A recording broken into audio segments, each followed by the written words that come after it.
What's up, everybody? My name is Tyler Silva, and welcome to another episode of The Rundown with Silva. And today, my guest is someone very special. You may have seen him in bands like Contradiction. You may have seen him in bands like Alex Squared. You may have seen him in bands like No Composure. You may have seen him in Franks and Deans recently. Give it up for my man, Meatbag, everybody.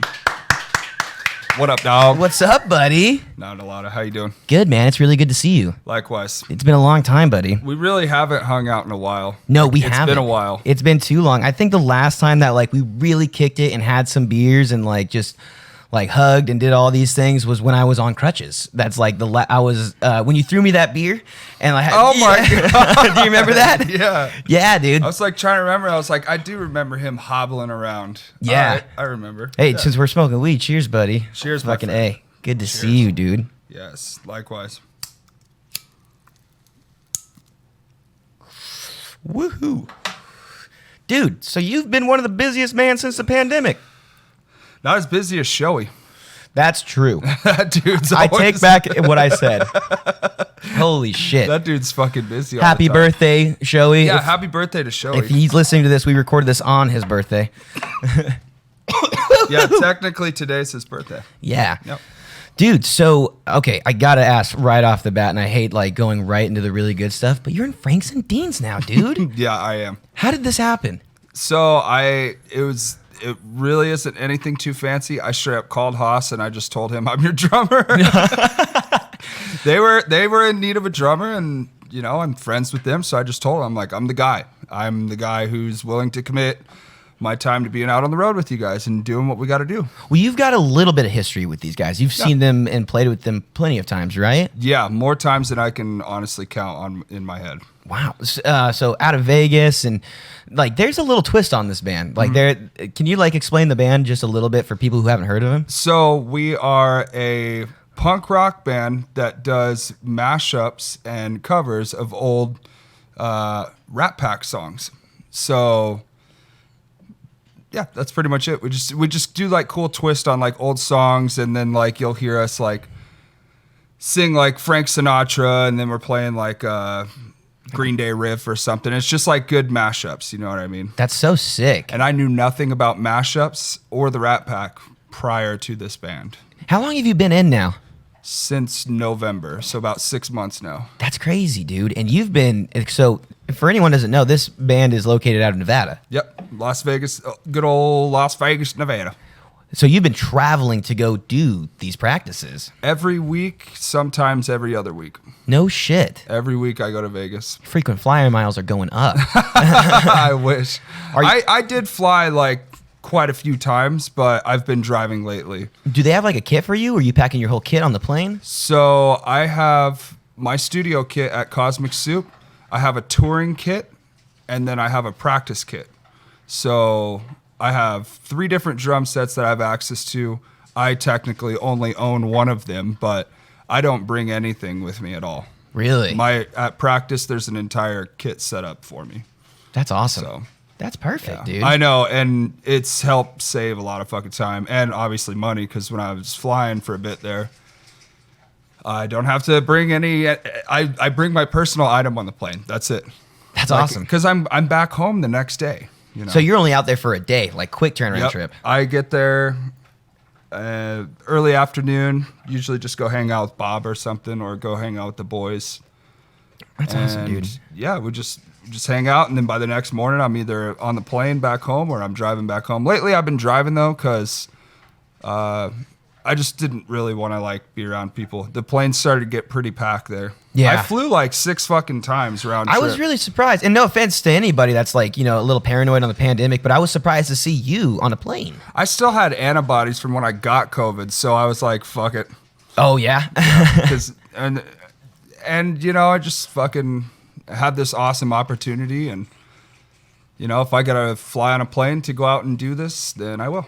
That's awesome, it's dude. Just I'm taking the risk. That's what it is these days. You take a risk now. It almost seems like being around people or anything. But why I really wanted to start driving again over the last month is because I got my vaccine, and I wanted to make sure I got both of my shots, and then wait my 2 weeks, it's recommended, and then yeah, maybe I'll fly again soon. But for now, I'm enjoying driving. Dude, so I've gotten to know you pretty well over the years, but your, I don't know, music career or punk rock career, since I've known you, like, you've been part of these really big projects. Where did this start for you? I know that you're, Payson local and you came down here, but can you just walk us through like when music got really serious for you to like what it is now? Because what you're doing now is pretty incredible. Thank you. It started, I always knew, like, back when I was, before pre-teenage, I would, like, write a bunch of lyrics, and I'd, like, draw a piece of paper on a piece of paper with me and my friends, like, acting like we were all in a band, and I loved watching VH1 and MTV videos. Like, I was first kid up every day. I'd go straight to the fucking couch and just watch MTV and VH1. I just knew I wanted to fucking be a rocker one day, obviously. But it was about 14, I met some people down the street of me when I was living in Omaha. I lived in Omaha, Nebraska for quite a while. Oh, okay. And they actually had a full-on jam setup, drums, PA, guitars, and everything. It was the first time I ever been around anybody that had the whole jam setup, And I was fucking with guitar for a little bit, but when I would play their drums, it just all made sense to me, That's so you're an extremely talented drummer. Are you saying like guitar was second because you're also a fucking incredible guitar player? I'm all right, mediocre. No, yeah, well, if you're mediocre, I'm shit. It started out with drums first, definitely. I started out playing drums and just like always had drumsticks, and I had a snare drum. When my brother quit band when we were preteens, I fucking kind of adopted his snare drum, and then my cousin got a bass guitar. And so it's just like, I kind of messed with the bass a little bit, but I was more interested in the drums, big time. So what was it? Was it just like the energy? Was it the pussy? Like, what was it? Neither. No, it was, I definitely didn't get any pussy from it, because I could hardly bang a drum.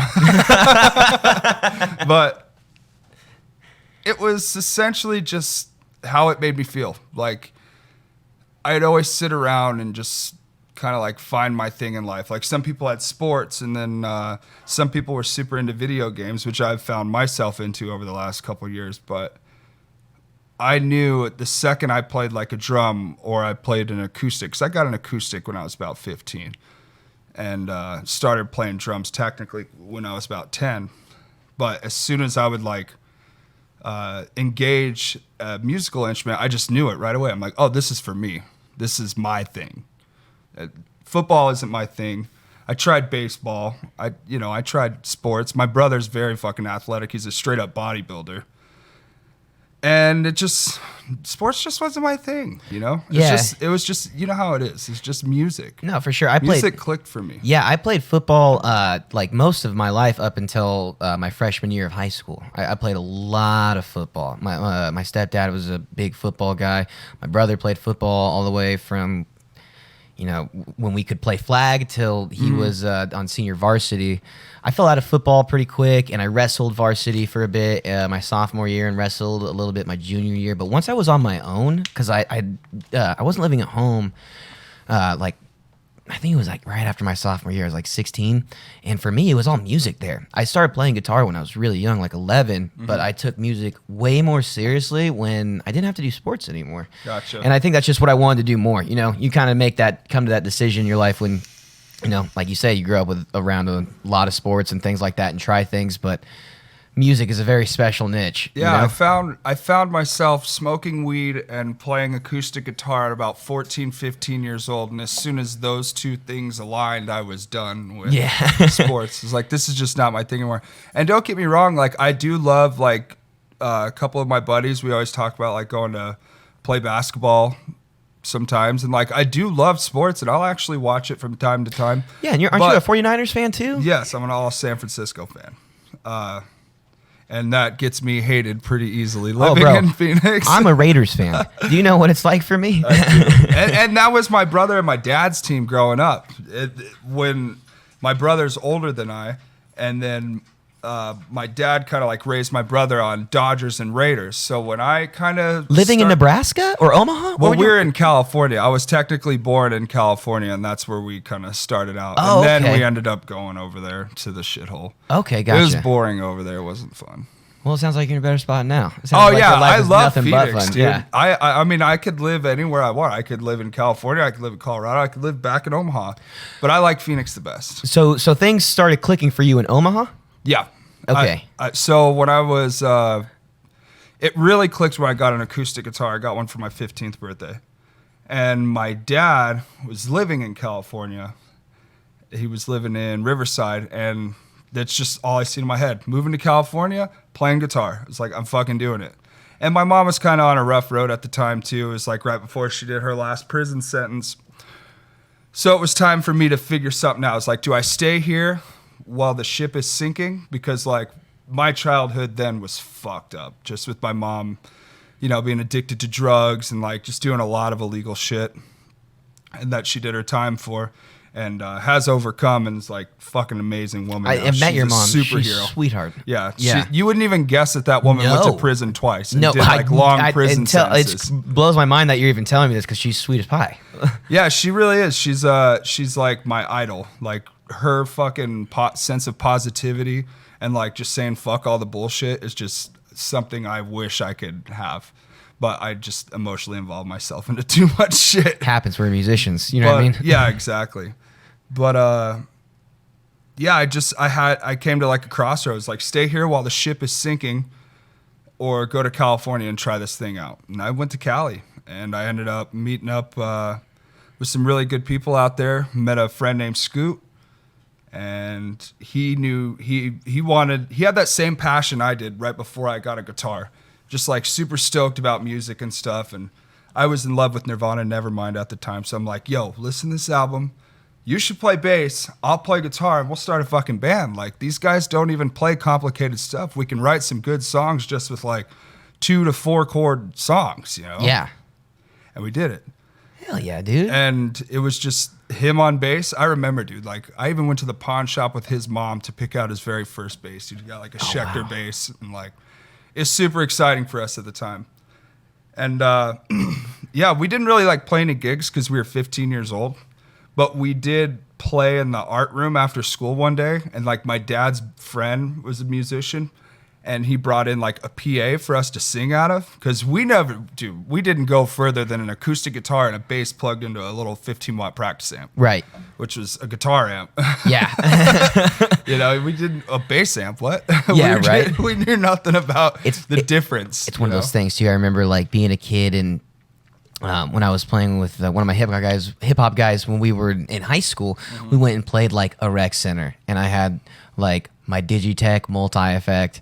I had like my Line 6 amp, you know, and none of those kids wanted to fucking hear us. Like, Jeremy and I were just talking about the Line 6 amps. Like, man, what a mistake we did. I played with one forever, dude. I played with one because and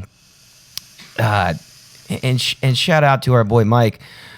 But Bad Instinct, one of those guys' dads, man, Clay's dad. I blew my amp on stage because I didn't know how to change tubes or anything like that. I blew my amp on stage. Yeah, dude. First chord, I blow my amp, and he brings up this like I think it was a 212 line 6 or something like that. And I played out this 212 line 6. I'm like, I might be able to make this work. Like, I wonder if I can buy this off him. And he actually ended up just giving it to me. God rest his soul. You know, I love that guy. But I played out that thing forever, and I got away with it. But like, I'll tell you right now, I was not on the insane setting. That's for sure. Like, what a crazy thing to call an effect. Yeah, that insane setting is just like, yeah. It's like a 90s TV when your Nintendo's not plugged in. Yeah, exactly. That's a better way to describe it. I was gonna say wind hitting the tarp at like fucking 1,000 miles an hour. Oh, yeah. What you said just described it. No, it definitely sounds like a tarp on Deadliest Catch. Oh my God. It's so bad, dude. It's so bad. So when did you get to pacing? How does that, like, when does that start falling into your life? I stayed in Cali for about, I want to say it was about 1.5 years, and my dad got an opportunity to move to Payson and work there. And my aunt and uncle were already there. My brother and my sister was there. My brother had just moved there because my mom finally got busted and went to prison. And then so my brother moved out there, and it just made sense. My brother and my sister were already there. My aunt and uncle, their 5 daughters, and they're all having grandkids, and it's a huge family thing. And I've been in Cali for a while. I was definitely missing my family, and I knew my mom was getting out in a few years, so I figured, let's move to Payson. And it was really cool because I always got a cool vibe from Payson. That vibe no longer exists with me. Not that I hate the place or anything, but when I was young, I actually lived in Payson for 10 months or something like that. When I was I think it was 10 years old actually, or 11. Year of 2000. Okay. And I used to get this cool, exciting vibe. Dude, this place is so rad, and just yada, yada, yada. Well, being that age, around all that nature and fresh air, so much different than Nebraska, dude. Yeah. And we used to be outdoorsy kids when we were in Nebraska. I mean, we had BB guns, we had bikes, and we were fucking gone all the time, dude. We'd be gone all day. And in Iowa and Nebraska, where we lived, at 12 p.m., there was a siren to let you know it's 12 p.m. At 6 p.m., there was a siren that went off through the town to let you know it was 6 p.m. So, Really? we would just check in twice a day. The siren would go off, we'd go home, we'd make lunch, and then we'd go back out, hit it till 6 p.m. We'd hear the siren go off, and we'd be gone. Yeah, it's a loud siren that goes off, in the Midwest when there's, tornadoes and stuff. Oh. It's just a daily thing, an alarm or whatever. I've never really been out there, but, we were street light kids. You know what I mean? Yeah. We would come home, finish our homework, and be all right, come home as soon as you see the street lights come on in the cul-de-sac down the street. Because that's how we did it before these. And yeah. Because that wasn't a thing. You couldn't just sit at home and entertain yourself with a phone all day long. You had to get out and do something. I don't know how, the world is obviously a different place than then. Mm-hmm. But it's so crazy to think about it. Man, I cannot believe our parents left it to our own devices. And it seemed so normal back then. And now, it sounds frightening. It is. It really is. You're a dad. Yeah. Can you imagine telling your daughter to come home? I know it's a little different for you, for sure. Sure. Do you want to explain a little bit about your daughter and who you are as a dad? Yeah. So I have a daughter, Nova Lee, 7 years old. She has autism, and it's just a totally unique experience for me. But autism or not, I would not fucking let her go out anywhere without me having a GPS tracking device on her. It's so scary. And at 7 years old, I was fucking off till nightfall, Yeah. Oh, easily. Easily. Building skate ramps. I should have been dead. I think about a lot of this dumb shit we did, dude, and I should have at least broken a leg as a kid or died just from all the dumb shit we would do, and we'd be gone for hours. I'm so surprised I got away. I mean, maybe I didn't get away. I had a lot of head injuries, and maybe it's starting to make sense. But it's just wild to think about. You know, it's a different age of growing up, and everyone's back in my day, we used to come home with streetlights on. I'm like, well, it's different now. There are a lot more creepier people out there, it seems like. Yeah, and I have to spend my days at home now. That's why I've kind of fallen in love with playing video games, because I spend my days at home with my daughter, and when I'm not working, or doing my thing in Vegas or whatever it is. And we just find ways to be entertained at home. I can't really just send her out all right, go play with your friends, because you got, And I'm going to circle back COVID to on one hand, so it's just, and then the other hand, with her having autism, she doesn't really communicate a lot. She has her basic communication skills with us, but she doesn't really go and hang out with friends. She doesn't really do that, Yeah. Can I ask you just, maybe I'm asking a lot out of you, but I think I get a lot of dads on here, and it's really cool. Dad rock, dude. Dude, dad rock. And I'm the punk, professional uncle, no kids. I love it. But you in particular, you have this kid with autism, and can you just, I don't know, maybe give an explanation to other parents that maybe don't have kids with autism, or there has to be some struggles that you go through, and there has to be some really, really awesome sides to this. Yeah, like I was saying earlier, communication is a thing. So she doesn't or conversation isn't a thing with her. She doesn't sit there and have a conversation with you. It's very short talk. So that's one, not really saying advice I would give anybody, but that's just one way you speak to somebody who has autism. Yeah. Keep it short and sweet, because they're really they're very independent, and they just want to ask you maybe one quick thing, or if they need something, they'll let you know. Other than that, they want to be in their own world, doing their own thing. not wanting to really have anybody interrupt that, you know? Yeah. Because they're having a fucking blast, dude. Dude, yes. And I envy that almost. I envy that, Yeah. you know? It's like, fuck, man. I wish I was just so young and innocent to where it's just like I could just be in my own world and not have to fucking talk to anybody. Now, I know, yeah, dude, must be great. I know, right? I know that kids with autism as well, though, I don't know how to put this, but like when they get uncomfortable, they almost get incredibly uncomfortable. Oh yeah, it's overstimulated, and when they become overstimulated, it's very, very, very uncomfortable for them. Yeah. Very. How do you deal with that as a dad? Like, are there like episodes, or like do things happen? I'm just so curious because this is, you know, I see kids with a lot of parents outside of our scene and things like that. Like when I was growing up in high school, like their younger brothers or sisters, thank you, honey, would have autism, and their parents.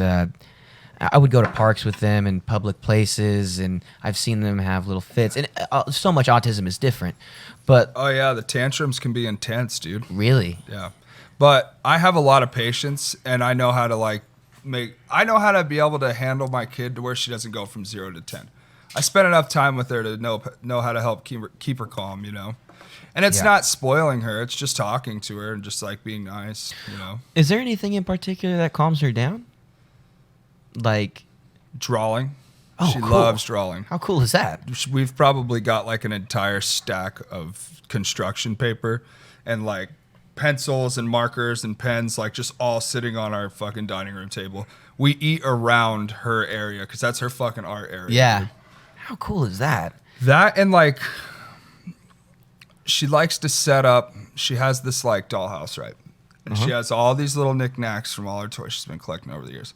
And she likes to set everything up and just like leave it there. And that's like a sense of stimulation. Her just setting everything up, making sure it's perfect right where she wants it.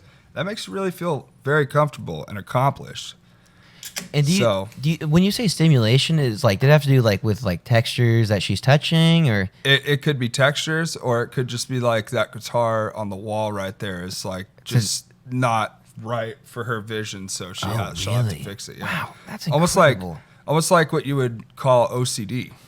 Okay, gotcha. But yeah, it's a totally unique experience, and you just have to have like a lot of patience and be able to like step out back and have one of these. Of course. Yeah. And then you're good to Sure. go. You know? Yeah. It's like, fuck, dude. I don't harm my kid when I'm stoned. I just give her more love and more Yeah, of snacks, course. probably. Dude. So I do have a question for you, Meatbag. If I remember correctly, you have a degree in behavioral studies or something like that, right? Yeah, I have a degree in behavioral health. You do? Do you think that like helps you with dealing with Nova and like just like understanding where she's at and everything? Maybe, but I was kind of like trained to deal. When I got my degree, I didn't know a lot about autism. I was just learning about it, but I think it made me like it kind of teaches you more to deal with people that have like anger issues or drug issues, and like just trying to like Holy shit! I didn't know you did do that. like basic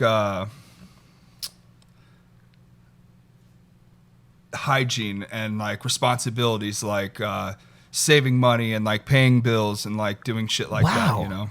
How long have you had that degree? Since 2017, and I've never worked a job for it. I'd quit my job at Southwest Behavioral right before it all. I was working this job that I would drive around basically crazy people all day, people with mental illnesses. I did have like some people with Asperger's. Nobody that I knew that had autism, because we were suspectful of my daughter having it about then too, but she wasn't diagnosed yet. So what I learned is you never just like assume. Well, you can assume, but never like tell anybody or like say, oh, she's possibly autistic until you actually get the results. Cause like the testing is a big deal. Of course. You know? Yeah, I'm sure. But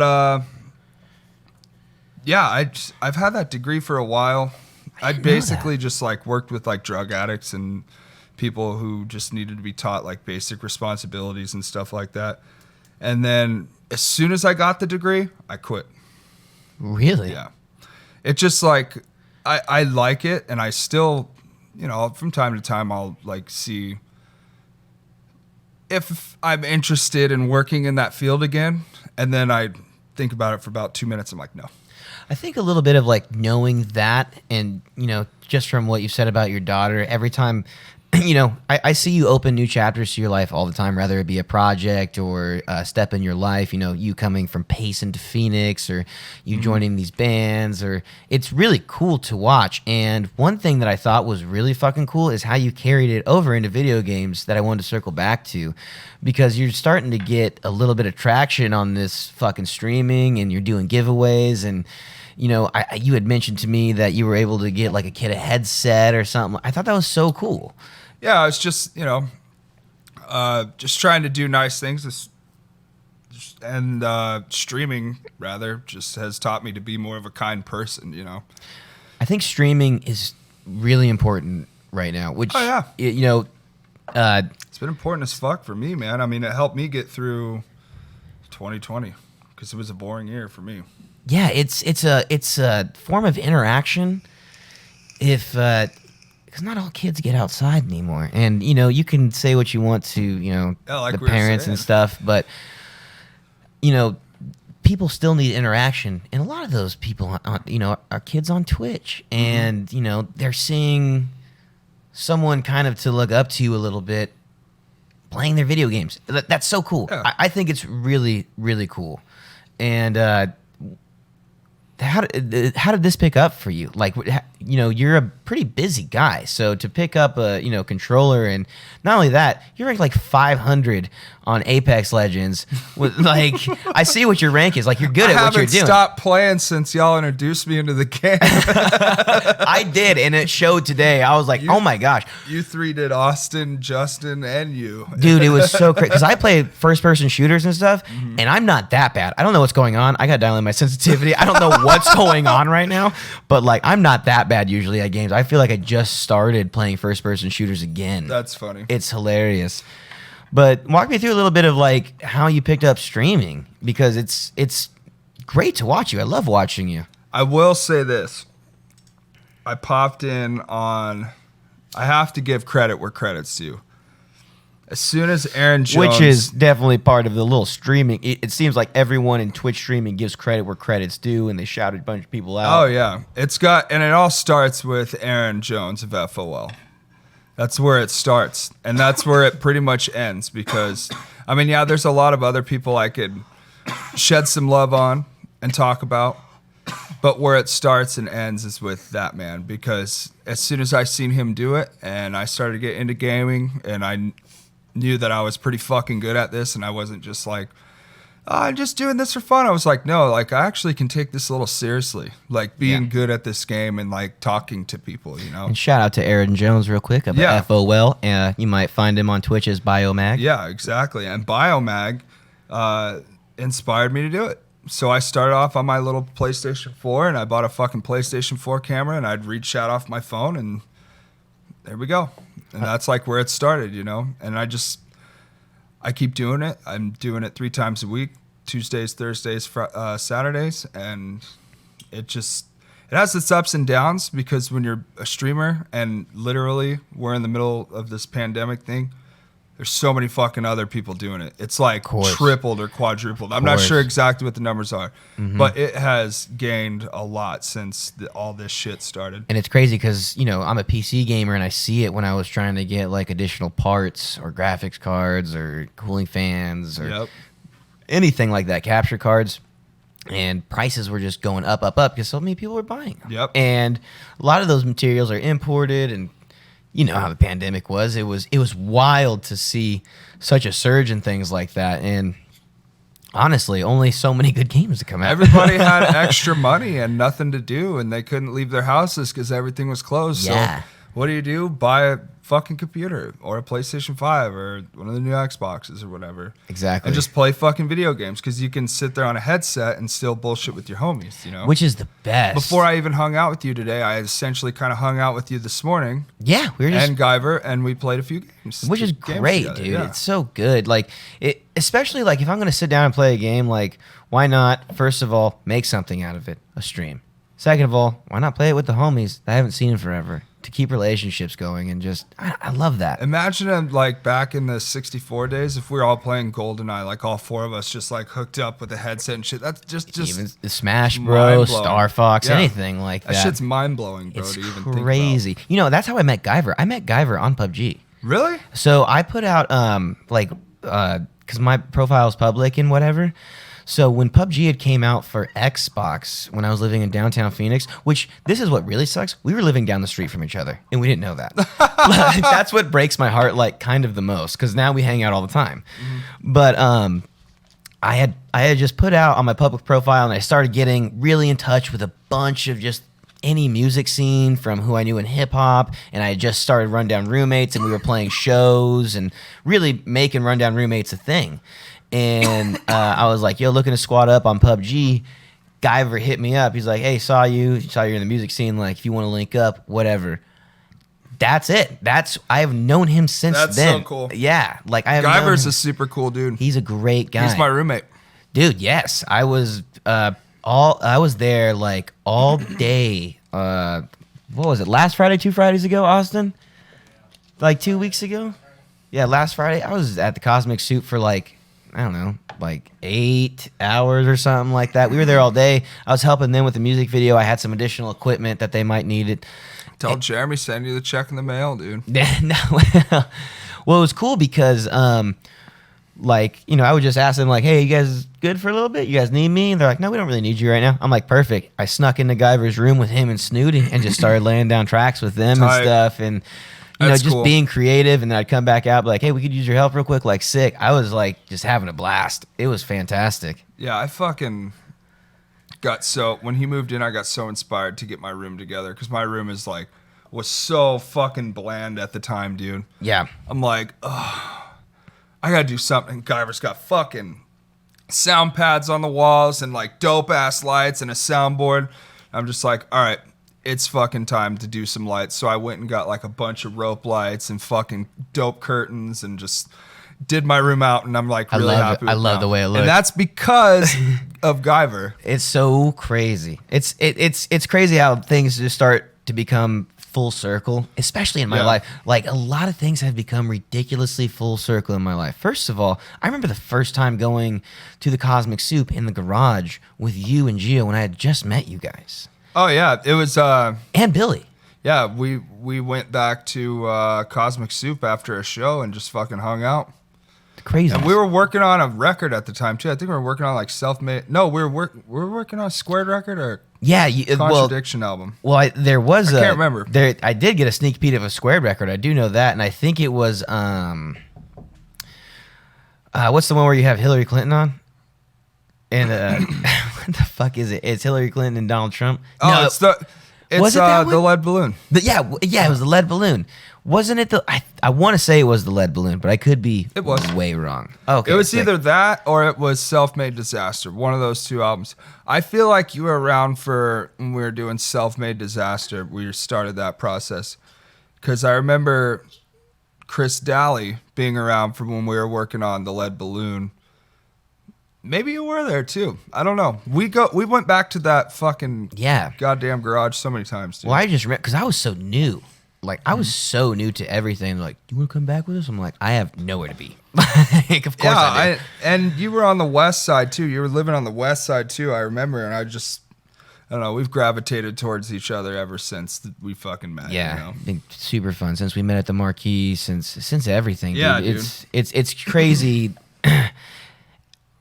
It is, as immature punk rockers are, they take relationships with each other like as adults. You know what I mean? Yeah. It's crazy. Because our fucking unity is everything to us. It is.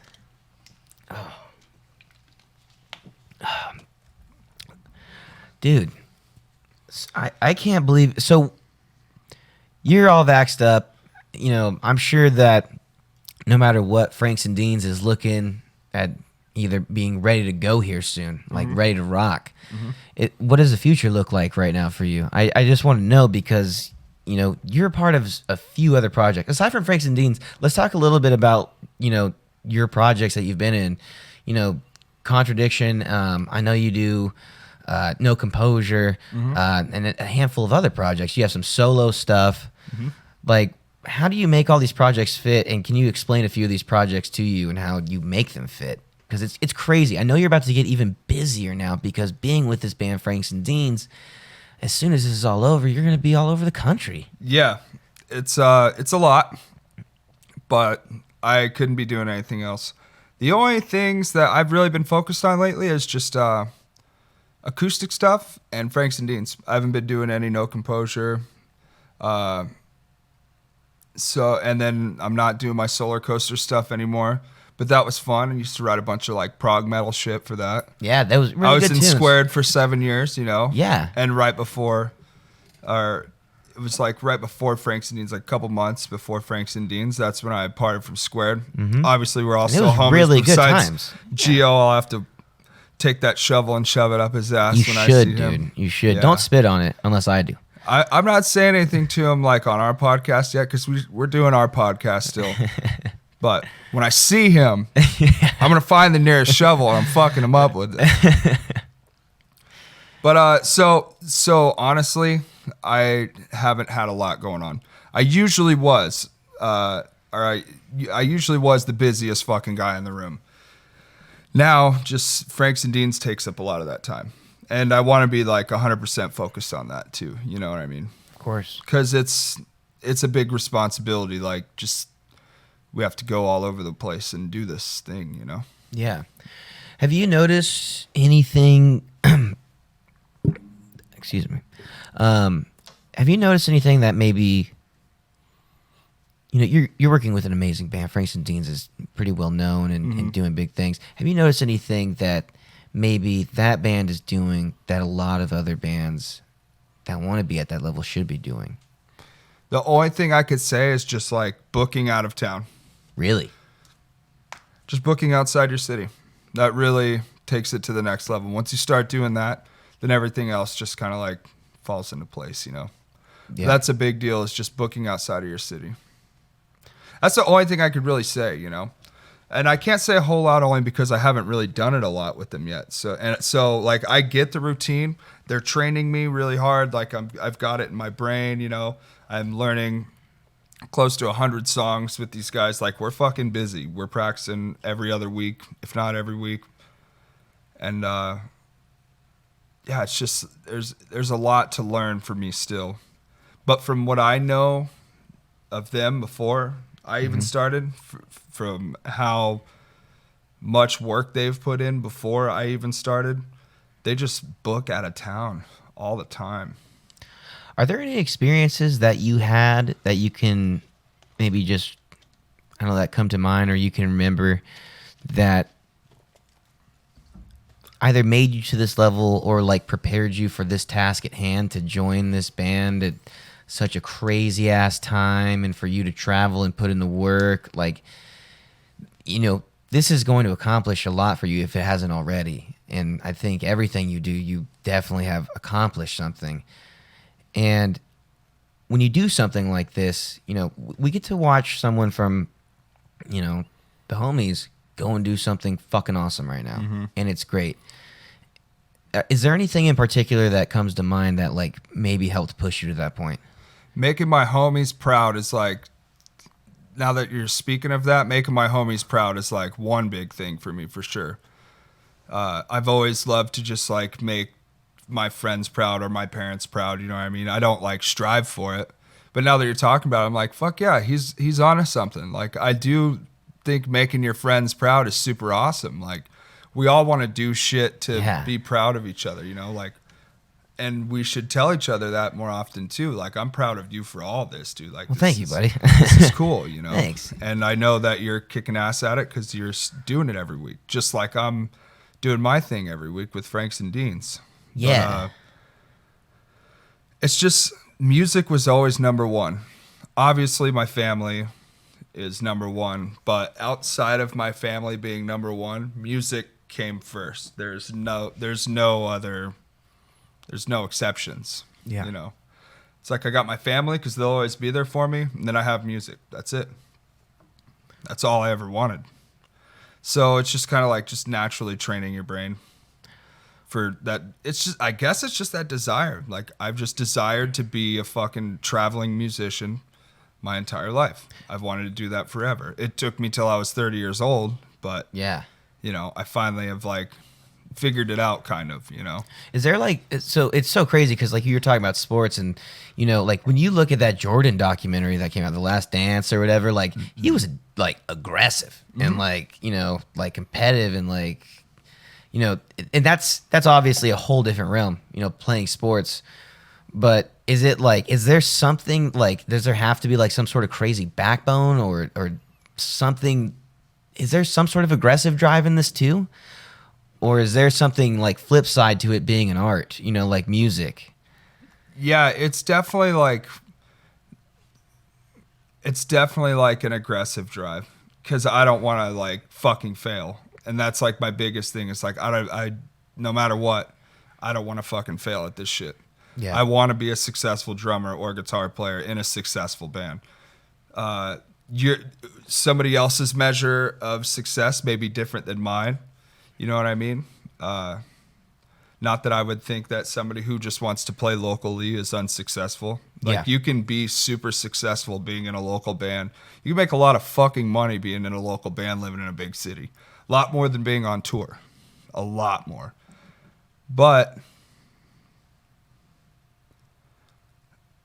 I just don't want to fucking fail at my dreams. And my dreams are to be in a van with my friends playing music for everybody all over the country.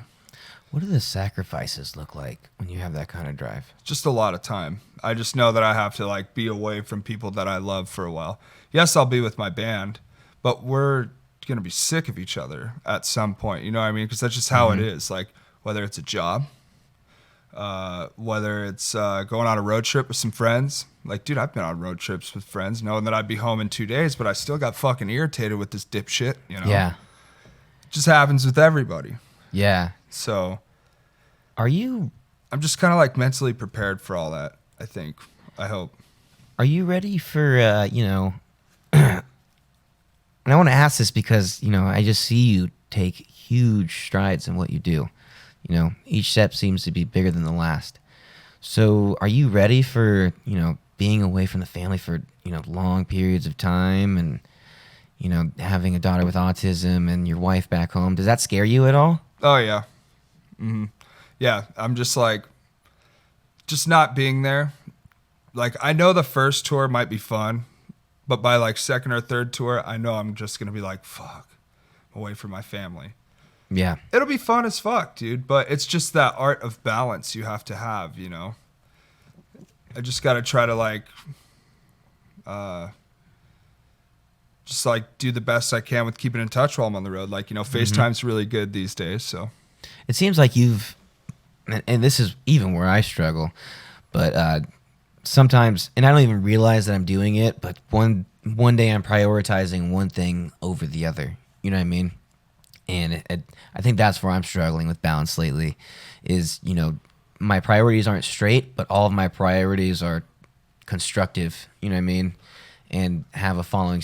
Just like you're saying, I don't want to fail at anything. I don't want to quit. Yeah, exactly. Like the quit factor has been like very, very in my head lately. Like the last thing I want to do is fucking quit at anything. At Rundown Roommates, at Squared, at the podcast. Like the last thing I want to do is quit. I feel like sometimes, to me, quitting feels like giving up. You know what I mean? But there are definitely healthy things of quitting, like smoking or anything. Yeah. You know what I mean? You know, we were in a band for a while, and I think parting ways was probably one of the best things you could have done with what you're doing now. You know, we had lots of fun times, and we did great songs. We wrote great songs. And I feel like because of you, I'm ready to take another step in my music career or whatever it is. How do you know when you get to that step of leaving something behind, especially when you're with something like Squared, to take the next stride. You know what I mean? Like, how did you know when the next stride was, or was there like anything that came to mind? I'm just totally curious because I love the strides that you're taking. You know, Thank you. You know, the fact that you get to even go with all these shows coming back, and you're up there with Jason DeVore right now and Cinco de Mayo with some of the first things back. Everyone's gonna remember that. I'm gonna remember it. You know what I mean? Unfortunately, I was at a wedding. That'd be cool. Yeah, but you know, cool memory. talk about these strides that you're taking to focus on like your own music and to focus on getting Frakes and Deans. Like, how do you maintain this balance and of cutting the ties with projects like Solar Coasters and Squared and moving on to these other ones? So like the thing with Squared was it was a bit different. I was a bit emotionally attached to it, and I was a bit too emotional about it. I was very band Nazi, band dad, as we call it. And I just would get pissed off about certain things all the time, and then it would start affecting like the way I feel about the people I'm sharing the room with. I'm like, fuck, dude. You know, it's just like, I love these guys. They're my friends. And if like me having to leave this band right now is going to like salvage that friendship, then I have to do it. And that's what it came down to, because I was just so fucking irritated with everybody around me, you know? And I was just at that breaking point. It's like, you know, in order to salvage this friendship, I have to leave. Dude, I feel you. I'm glad like Roadie's not really roadieing for us anymore. Oh, that's funny. But I feel you, man. I really do. Like if I wouldn't have done that, I would still be like barely talking to Gio every week. I would still be in the band, but I would barely talk to you guys during the week because I would just be a fucking grump, you know? Yeah. I've had to take this pandemic and learn how to manage my emotions a bit differently. Kind of had to rewire the old noggin a little bit. Of course. But everyone does, you know. It's a scary time. I turned 30 in the middle of that shit, and then turning 30 was just like, click. It was a whole different ball game. Dude, I turned 29 next month. Yeah, when you hit 30, it like another light switch flicks. Like when you hit 20, you hit 30. Yeah. It's like that decade, you know. Dude, absolutely.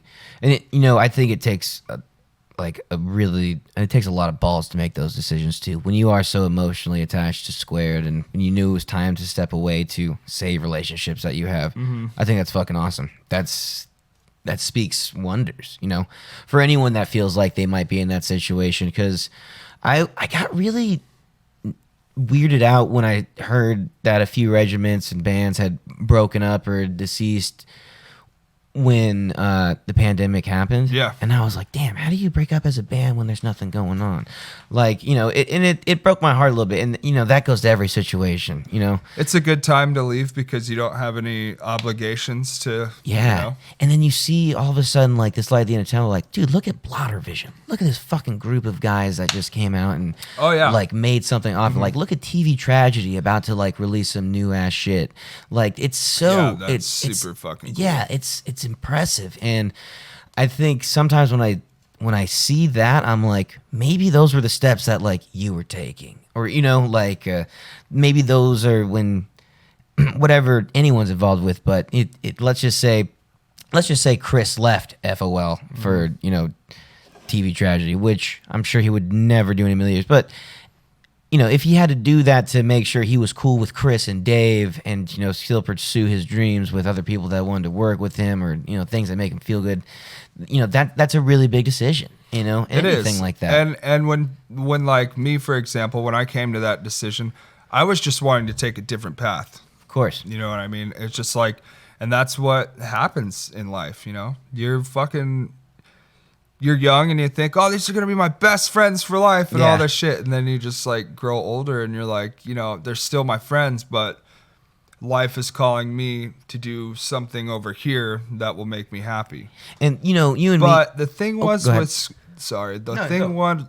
Squared, it was just like, it was time for me to like end my relationship there, like being in the band, because I was just fucking sick of music for a minute. Like, I was just fucking done trying. I felt like I was just the ultimate try-hard, you know? And I just wanted to be done for a minute and just focus on myself. So I spent, you know, September and October just kind of like weeping, like, what the fuck do I do? Yeah. And then come November, I have COVID, and I'm sitting in my fucking bedroom for 2 weeks, you know, not being able to even, like, hug my own kid. Yeah. And I'm talking to the guys in Franks and Dean's and they made a post. They needed a drummer. And it just kind of was like, well, I can either sit here in the same fucking chair I've been sitting in since this shit started, or I can like try to do this thing with these guys. Awesome. You know? And I was like sitting in my emotions for a couple months, just like, well, if I'm not going to drum in Squared, I don't want to fucking drum for anybody at all. I didn't even go to my studio room, nothing for a while. I just kind of said, fuck it. But joining them and even like taking interest in joining them had kind of sparked my joy for playing drums again, you know? That's what's up, man. I'll tell you right now, it's been really hard for me to be inspired. I started the podcast so I could be inspired to like write music again, because I feel like I needed to just be around guys like you. You know what I mean? And ladies like you. We've had ladies on the podcast as well. One, Lola, but but either way, you know, I miss being around people, and you know, it was really, really hard for me to be inspired. I didn't want to pick this thing up for anything lately. It was tough. And then I see you buying new ones. I'm like, fuck, maybe I.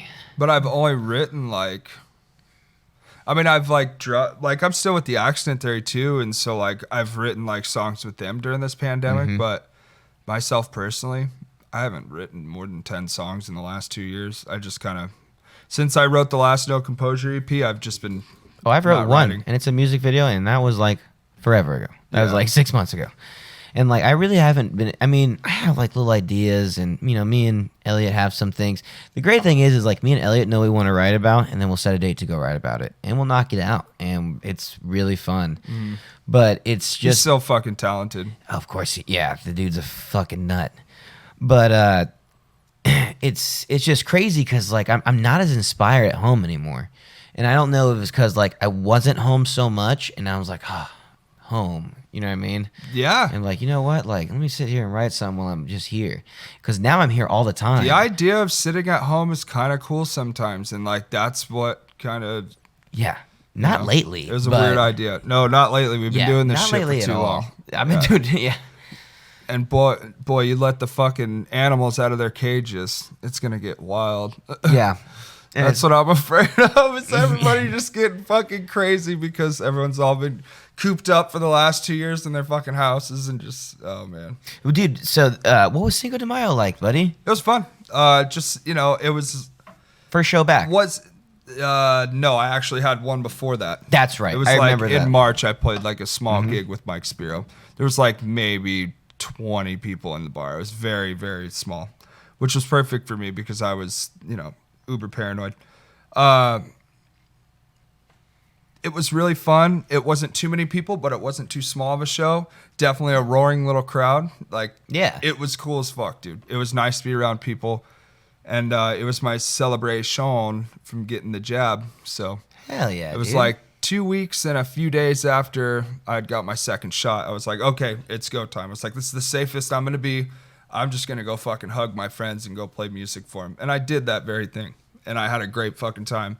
And I don't regret it, even if I would catch COVID. I don't give a fuck. Yeah, it's just to that point now, because I'm either gonna die in this house or die because of my friend's hug. And I'm gonna tell you right now, I mean, that's just me personally, but like, if you know, it's the risk we take, man. It's all risk, and you just, you know, it's how you see it. And I'm willing to take the risk, but I did what I had to do to be responsible. I stayed at home. I wear my mask. I fucking sanitize my hands. Dude. I limit myself around people. And fuck, dude, you won't even see me smoking with people anymore. I have my own joints all the time. I don't smoke with people. You want one? Here you go. I'll give you one. But, you know, I just did what I could to like be responsible.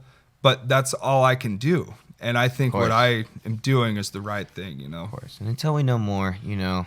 It's very new. It's hard to say, you know? Yeah. I just wonder... And we're not scientists. We're punk rockers. Oh, no. I'm stupid. I'm not smart. I'm not smart at all. Like, there's not a whole lot... I could tell you how to string a guitar, but I couldn't tell you the first thing about molecules or fucking... You want to hear how not smart I am? I was so stoked to have like Lola on the podcast, and I asked her the same question like 5 times because like I was so drunk and so high. Well, she was giving me shots. You haven't done that with me yet. No, I've been trying to keep it real.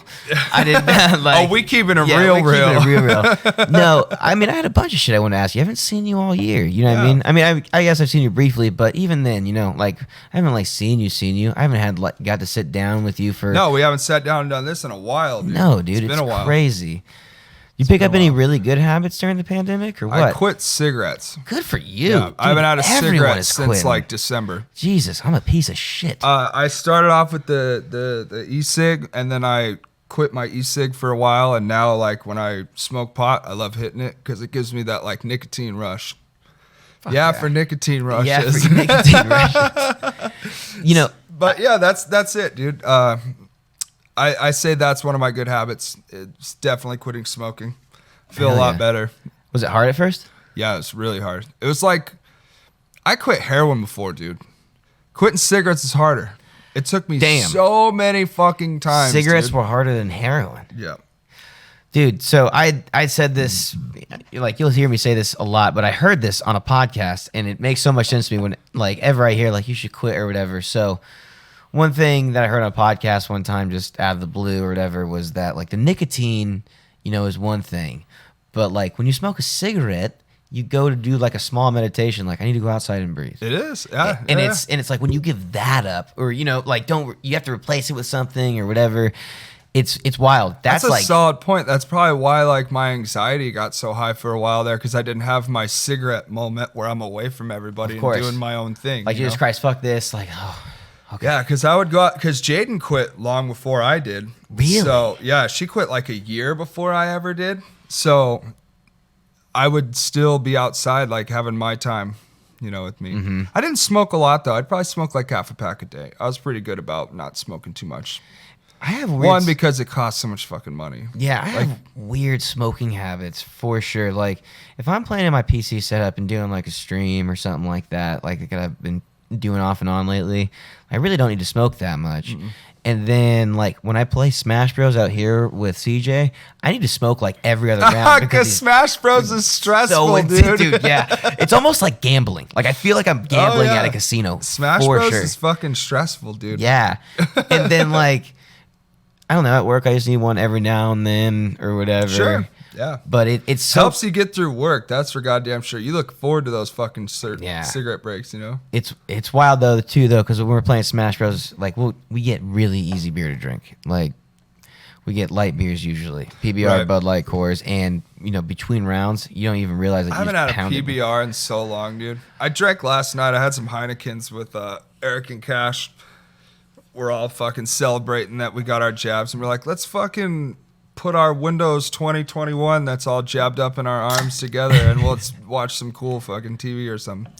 We just watched Suns game, and Eric made like fucking, dude, we dadded it the fuck up. That's what's up. We just smoked cigars and drank beers and like ate like a fucking bomb ass steak dinner, dude. Like, oh, dude, fuck yeah. It was cool. Yeah, so I'm allowed to release podcasts whenever I want. I just did one with Rhodey. Right before I got here. Yeah, but you come out this week, and then he comes out next week. Oh, nice. Yeah. That's cool. But I was talking about how much I fucking missed him. You know, like, I miss Cash, dude. He just has such positive energy. He's somebody that knows a lot of, like, if I have any secrets to tell, I call him. He's definitely one of my best friends. I hit him up, and I'm just like, yo, I have this information I can leak to you, but you can't tell anybody, and he won't. That's why I tell him, like, fucking whatever kind of exciting news I have going on in my life, you know, even if it's like a half-assed promise, like, oh, we might get this dog or something like that. Cash is the first person I hit up, like, yo, this might happen. We might move into this new house. This might happen. Dude, you know, shit and like he's that. incredibly talented. What was the band he was in? He was in a band called Play for Blood. Play for Blood, yes. And he was the singer, and he's an excellent singer, one of the best screamers. Dude.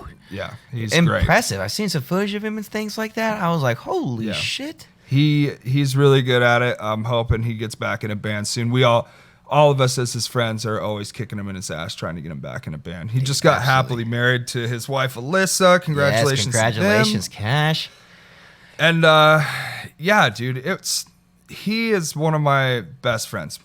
I've definitely grown very close to him since I think I met him in 2014 or 2015. Sometime around then is when I met Cash, and we've been great friends ever since. Hit it off right away.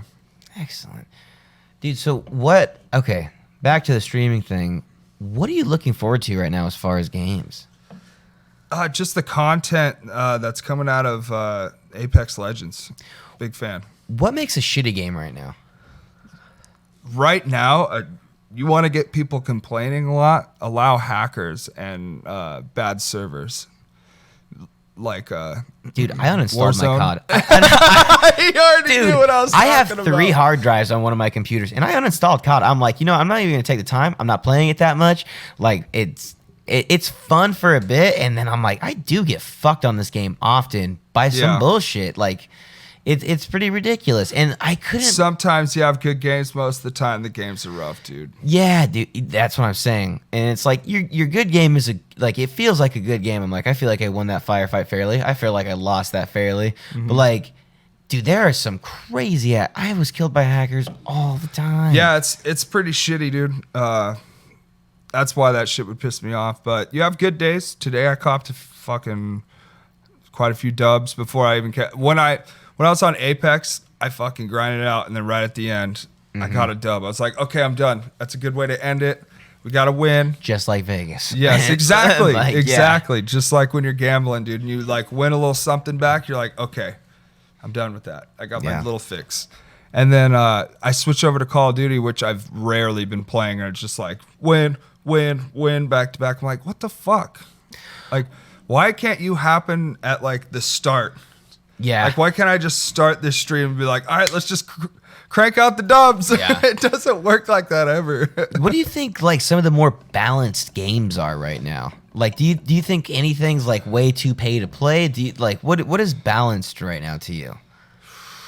And especially like you being a console gamer, I think it's like pretty important because you don't get no offense, but like you don't get as many like, pre-alpha games and beta games and things like that. No. You get a lot of, what's out, and they are very popular and now becoming cross-console as well, cross-platform, Yeah, or yeah. whatever it is. Yep. But, is there anything that's sticking out that's like pretty balanced right now that you're enjoying? Or do you think anything's shitty, like too pay to play? I think like Rogue Company would be like your most balanced shooter that's free to play right now. I think it's also pay to play too because we were playing that. I'm like, what the fuck gun is that in ability? Oh yeah, it depends. Like because Yeah. if you're like Scorch or something, yeah. But I like the abilities like that, and I think they've done a really good job with Apex. I can't fucking give them enough credit because everybody tries to shit on them, but I think they've done really good with that. That's pretty well balanced. Warzone definitely not balanced because there's like too many metas. Fortnite, they've done a really good job on balancing everything out. It's a completely different game now. I rarely play it. Do you think it's possible for like a game to get almost too much content? I was so surprised because I don't know if you saw that like my Apex card says like I haven't played since season 4. What season is it now?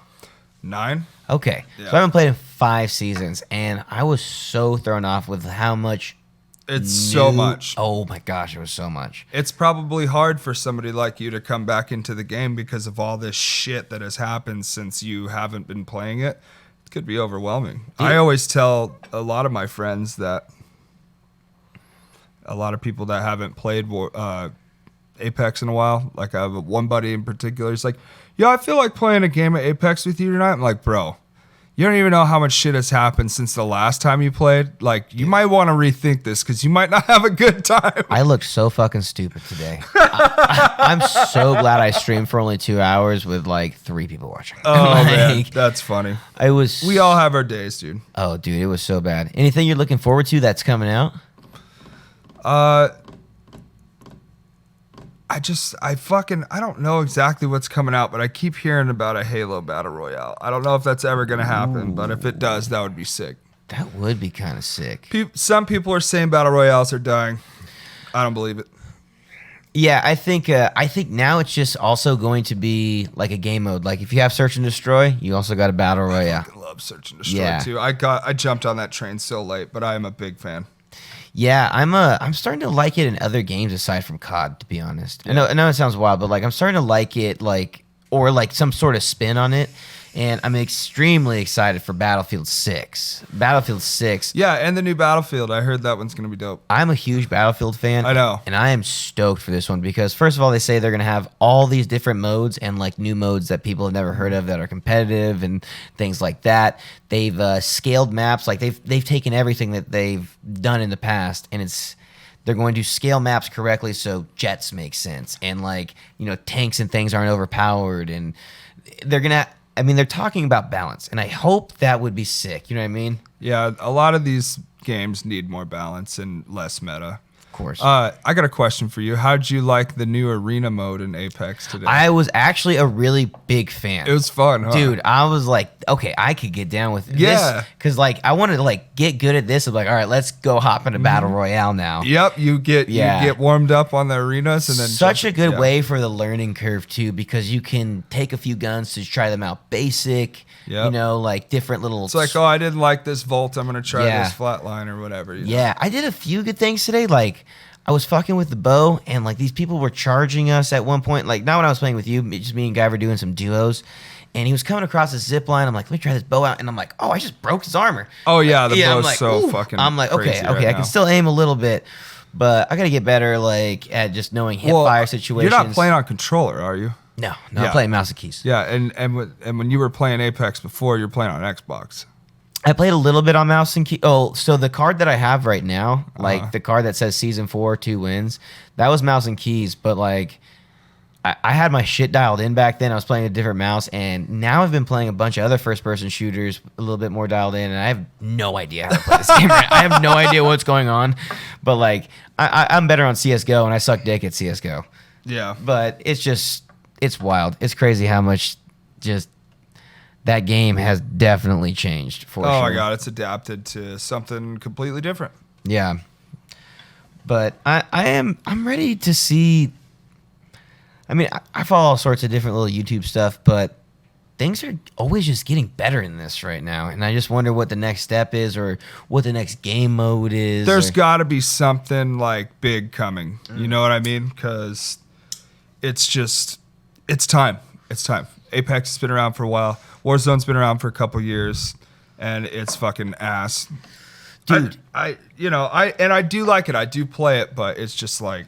And you wonder what so it takes, weird. though. It's like just a weird feeling. Sometimes you wonder, though, like what it takes. Like, how has Skyrim and GTA been so popular? And those games are over a decade old now. Yeah, there should be GTA 6 coming out at some point. And I'm still like, I was just playing GTA with Biomag and a few of the homies, and like we were just fucking around. I could not believe how much fun just fucking around that like it was. We were either. We could do anything we wanted. We wanted to go play a PvP like racing match. We could go race Ferraris. We could go shoot each other. We could go we could go rob a casino. I was like, dude, there's so many things to do in this game, and like I'm so immersed in it. And I wonder like how immersed you need to be invested in a game for so long. I don't know. People play CS:GO forever. Just content. Like keep it. That's why I think Apex will last a long time, because they just keep adding more shit to it.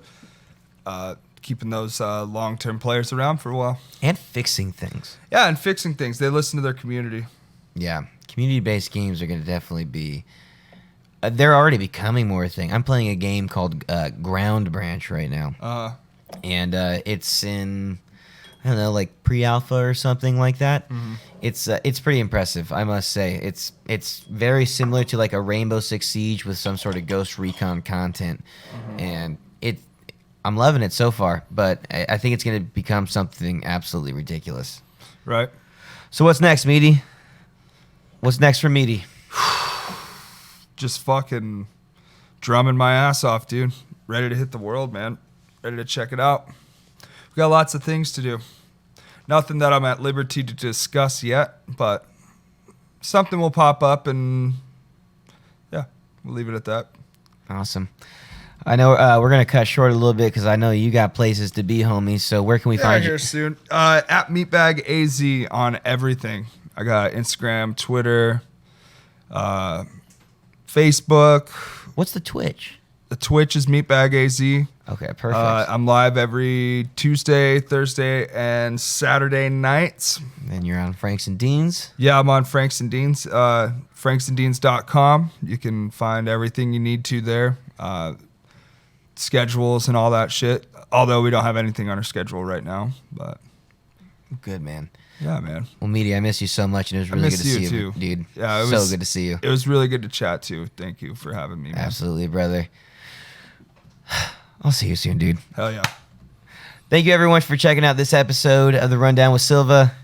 This is my man, Meaty. I'm Tyler Silva. Woo! I'll be back again sometimes. Yes, you will. Because we're going to have lots to talk about, I feel Yeah. like, this year. I feel like we're going to have lots to talk When I about. don't have things to do, I'll come by and we'll get drunk, dude, and then we can let the foot. Dude, we can just let absolutely. it roll. I wanted to get you in here, and trust me, we're going to do some really fun stuff. Yeah, we will.